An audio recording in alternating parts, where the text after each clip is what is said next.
مجھے نہیں پتا کہ یہ کس کا گھر ہے، وہاں اچھا گھر تھا اور اس گھر میں داخل ہو گیا۔ اب جب میں داخل ہوتا ہوں تو داخل ہونے کے بعد پھر پولیس آ جاتی ہے اور پولیس نے آ کر مجھے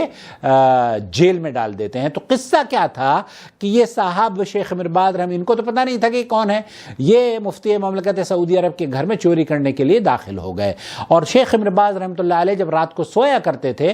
تو عام طور پر اپنی پاس ان کے ایک جرس جس کو بولتے ہیں بیل وہ رکھا کرتے تھے۔ جب ایسا کوئی حادثہ ہو یا فرض نماز کے لیے یا کسی کام کے لیے اپنے بچوں کو اپنے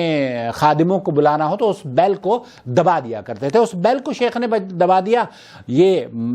غیر معمولی بات تھی۔ تو شیخ کی بیل کو سننے کے بعد جو چوکیدار تھے وہ بھی ایکٹیو ہو گئے اور تمام اہل خانہ بھی جاگ گئے اور جا کر دیکھا تو وہ ایک چور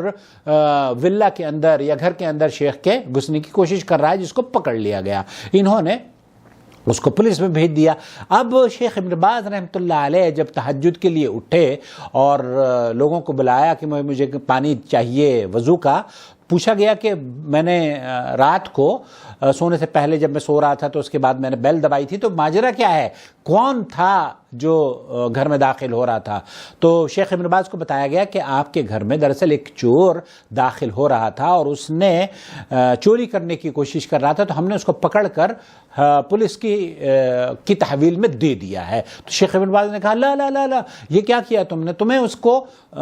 میرے پاس لے کر آنا چاہیے تھا، تم مجھے بتاتے اور اس کو وہاں سے چھڑوا کے لاؤ۔ اب شیخ ابن باز جیسی شخصیت، بڑی شخصیت جن کے گھر میں چوری ہو رہی ہے، انہوں نے پھر اپنے لوگوں کو بھیجا کہ جاؤ بھائی پولیس والوں سے اس آدمی کو لے کر آؤ کہ ماجرا کیا ہے۔ اب وہ آدمی شیخ ابن باز کے گھر میں داخل ہوتا ہے اور شیخ ابن باز فجر کا وقت ہے، تو شیخ ابن باز کہتے ہیں کہ ٹھیک ہے اب تم وضو کر لو، نماز پڑھیں گے۔ نماز پڑھی اور پھر نماز پڑھنے کے بعد شیخ کے ساتھ اس نے باقاعدہ طور پر شیخ نے اپنے ساتھ بٹھا کر اس کو بریک فاسٹ بھی کرایا، ناشتہ بھی کرایا، اور ناشتے کے دوران شیخ نے پوچھا کہ یہ بتائیے کہ آپ نے چوری کیوں کری؟ تو اس نے کہا شیخ میں ایک کمپنی میں چوکیدار کے طور پر کام کر رہا ہوں، غریب آدمی ہوں، میری ماں زندگی اور موت کی جنگ لڑ رہی ہے اور میرے پاس پیسے نہیں تھے۔ اب ایسی صورت میں میرے پاس یہی آپشن تھا کہ میں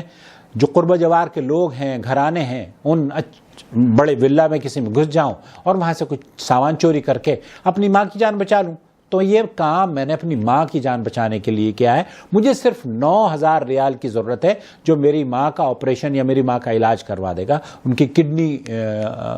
تبدیل کی جائے گی۔ شیخ ابن باز رحمۃ اللہ نے کہا ٹھیک ہے 9000 ریال ہیں، لیکن ایک شرط پہ دوں گا کہ تم آئندہ سے کبھی چوری نہیں کرو گے۔ اس نے کہا آپ مجھ پر یہ احسان کر دیجئے اور میں آپ کا یہ احسان زندگی بھر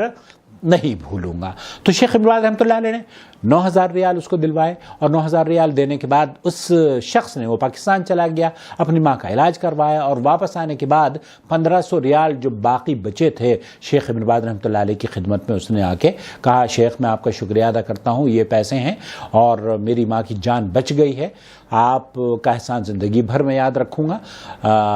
میں معافی بھی چاہتا ہوں اور یہ 1500 ریال آپ واپس لے لیجئے۔ شیخ ابن باز نے کہا نہیں یہ تمہارے ہیں اور تم استعمال کرو ان کو، البتہ یہ وعدہ کر لو کہ جب تک زندہ رہو گے ایک تو یہ کہ شرک سے بچ جاؤ گے، توحید پر گامزن رہو گے، اور دوسرے یہ کہ چوری نہیں کرو گے۔ تو شیخ وہ شخص یہ کہتا ہے جس کا نام مرتضی بھی کہا گیا ہے، اور اس نے پھر شیخ ابن باز کی خدمت بھی کی، اور شیخ ابن باز کی خدمت کیا بلکہ وہ علماء سے اس قدر محبت کرتا تھا اور علم حاصل کی، اور اس نے جہاں سعودی عرب میں آنے کے بعد ہم جیسے لوگوں کو اللہ تعالیٰ نے بہتر معیشت عطا فرمائی ہے، وہیں اللہ رب العالمین نے ہمیں دنیا کی سب سے بڑی نعمت جو توحید کی نعمت ہے اس سے بھی مالا مال فرما دیا ہے۔ تو اللہ تعالیٰ کا یہ بہت بڑا احسان ہے. تو شیخ ابن باز رحمۃ اللہ علیہ کی زندگی کا یہ ایک وہ خوبصورت واقعہ آپ کی خدمت میں پیش کیا ہے جس میں آپ اپنے اسلاف کے نقش قدم پر چل کر درگزر، معاف کرنا اور دوسروں کے کام آنا، جانوں کی حفاظت کرنا، جانوں کا بچانا اور کس طریقے سے ایک انسان کی عزت اور آبرو کی حفاظت کی جاتی ہے، یہ تمام چیزیں اس چھوٹے سے قصے میں، اس پاکستانی کے قصے میں موجود ہیں، جس نے ہمیں بھی یہ سیکھ دی کہ اللہ رب العالمین اگر کہیں اس طرح کا واقعہ پیش ہو جائے تو انصاف سے کام لینا چاہیے. اس شخص نے 9,000 ریال شیخ ابن باز سے لیے اور 1,500 ریال جا کے واپس کر رہا ہے کہ جناب مجھے تو جتنوں کی ضرورت تھی اتنے میرے ہو گئے ہیں، باقی یہ پیسے آپ رکھ لیجئے. تو دوسروں کے کام آنا، سخاوت اور رحم دلی، انسانی محبت اور انسانوں کی جان بچانے کا جو جذبہ اور جو سیکھ ہمیں شیخ ابن باز کے اس قصے میں ملتی ہے، اللہ رب العالمین سے دعا ہے کہ اللہ تعالی ہمیں ان کو عملی جامہ پہنانے کی توفیق بخشے، انسانوں کو معاف کرنے، درگزرنے کا پہلو ہم اختیار کریں اور لوگوں کے کام آنے اور ان کے کاموں میں آسانی پیدا کرنے والا اللہ رب العالمین ہمیں بنا دے. آمین یا رب العالمین. تو شیخ ابن باز کی زندگی کے مختصر واقعات یا مختلف واقعات جس میں بہت سیکھ ہے وہ انشاءاللہ تعالیٰ آپ کی خدمت میں پیش کرتا رہوں گا انشاءاللہ تعالیٰ، اس امید پر کہ آپ اپنا بہت خیال رکھیں گے اور ہماری ان ویڈیوز کو دیکھنے کے بعد دوسروں کے ساتھ شیئر بھی کریں گے. اور اس چینل کو اگر آپ ابھی تک سبسکرائب نہیں کیا ہے تو سبسکرائب کر لیجئے. اور آپ اپنا سوال اگر ہمیں بھیجنا چاہتے ہوں اور جواب فوری طور پر حاصل کرنا چاہتے ہوں تو واٹس ایپ کا نمبر آپ کے پاس اسکرین پر اپیئر ہو چکا ہے، اپنی وائس میسج ہمیں ریکارڈ کر کے بھیج دیجئے، ہم جواب لے کر یوٹیوب پر حاضر ہو جائیں گے. والسلام علیکم ورحمۃ اللہ وبرکاتہ. اخوکم فی اللہ محمد عاقل، جدہ، مملکت سعودی عرب. اللہ ولی الذین آمنوا یخرجهم من الظلمات إلى النور والذین كفروا أولیاؤهم الطاغوت یخرجونهم من النور إلى الظلمات أولئك